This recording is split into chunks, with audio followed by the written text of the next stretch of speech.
Everybody, it's Truth Dog. Woof, woof, woof, woof. Yep, always been called Truth Dog, never Scott G. If you think that I was called Scott G, seriously, get back on the pills, seek professional help, because you are crazy. And don't give me any of that Mandela effect stuff, because that stuff doesn't exist. You conspiracy theorists, you make me sick. Bunch of psychos. Seriously though, Truth Dog is in the building, and what would I like to talk about? Just a very quick video on how to scare reptilians, how to get rid of reptilians. I kind of touched upon this on my last video, but it's as easy as it's as easy as exposing them.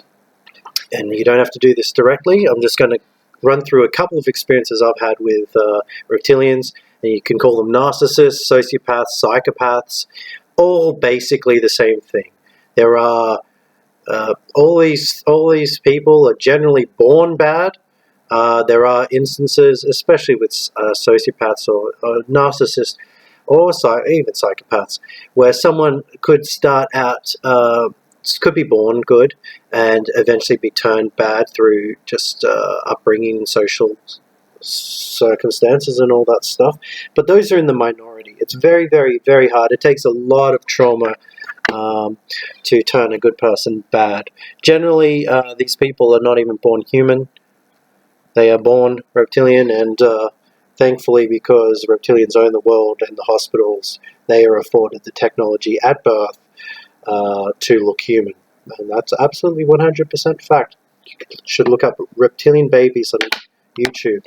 Those are real videos, stuff that I've seen myself. They're born reptilian, they're taken away, and then later on they look like humans. No such thing as whatever they call it. What do they call it? They got some Harlequin's disease or whatever. No such thing.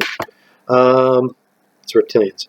Okay, so how to scare them, and situations that I've been through directly. The earliest one that I can remember at the moment, it was a friend of a friend, and we were working on trying to write a TV show. This is back when I actually watched TV, but we were working on a TV show, and there was another person who actually does work in television who wanted to work with us. He was a friend of my friend. He came around to our house. Previously, before this, I don't remember what the friction was at the moment. But basically, he was telling my friend all these things that, he didn't think that I was, a very good person and all that sort of stuff. And I just sort of sensed that there was some sort of dislike. I didn't like him, and I sensed that he didn't like me.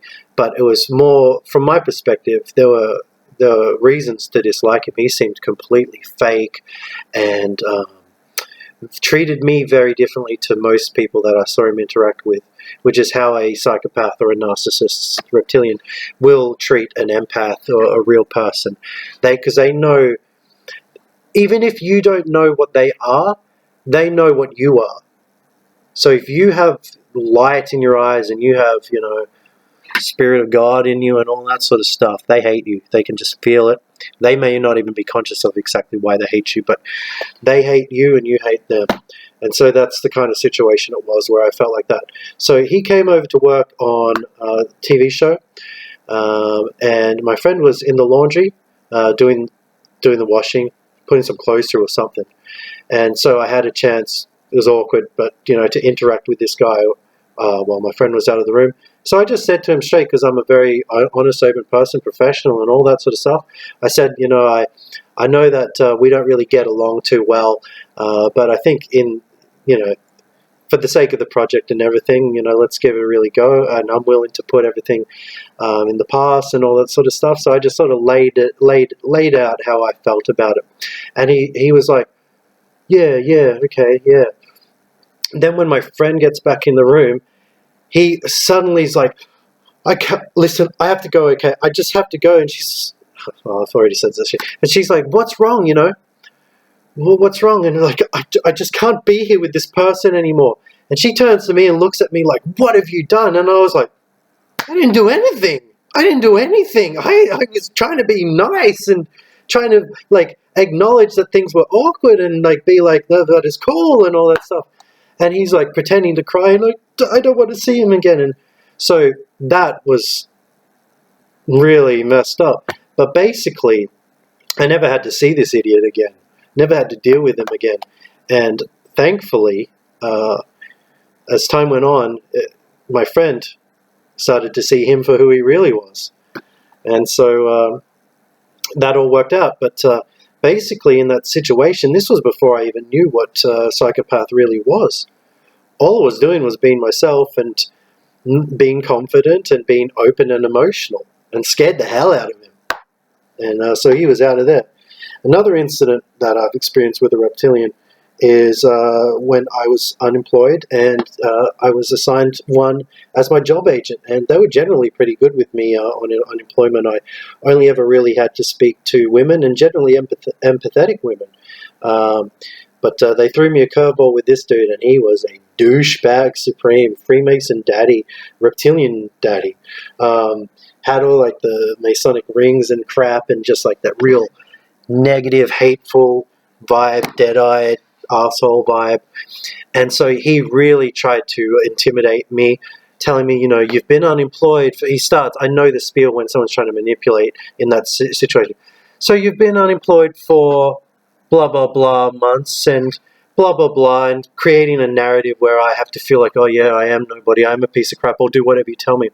But I sensed this big time because I hadn't experienced such unprofessional behavior at this place at all. So I didn't know what a psychopath was still at this point, but I knew that this dude was not right, and how he was treating me was not right. And so basically I didn't get defensive, I didn't get emotional, I wasn't weak. I basically just looked him in the eye and said, that's very unprofessional for you to put it that way in certain things. And at a certain point in the conversation, I said, I'm really not pleased with how you're treating me. I'd like to actually speak to a manager and be put with somebody else. I don't think that this is going to work, right? And he goes, oh, well, that's fine. I can get the paperwork, blah, blah, blah. The next time I came in there, he had quit. He had quit his job. They don't know why he quit. He just up and left. And I can only imagine it was because a real person stood up to him, exposed him without even really exposing him. And I remember him telling me certain things about, it was this point where he was, because I'm a sort of creative person, and he was going through talking about like this show where they made about dinosaurs, and I just got this, he was like trying to tell me that he is a dinosaur. It's just that's one of the memories where I remember back to like that weird moment where we talk about dinosaurs and looked at them, was really threatening and talking about how dangerous they are. And now I got what he meant, but fucking nothing, nobody. Another example, standing up to them. Well, I mean, that's two examples, and the video is already nearly 9 minutes long, but that's essentially what you have to do. I do have many more examples, but I suppose I'll leave it there because I wanted to make this a short video, and hopefully this was informative, and if not, tough titties. Truth dog out!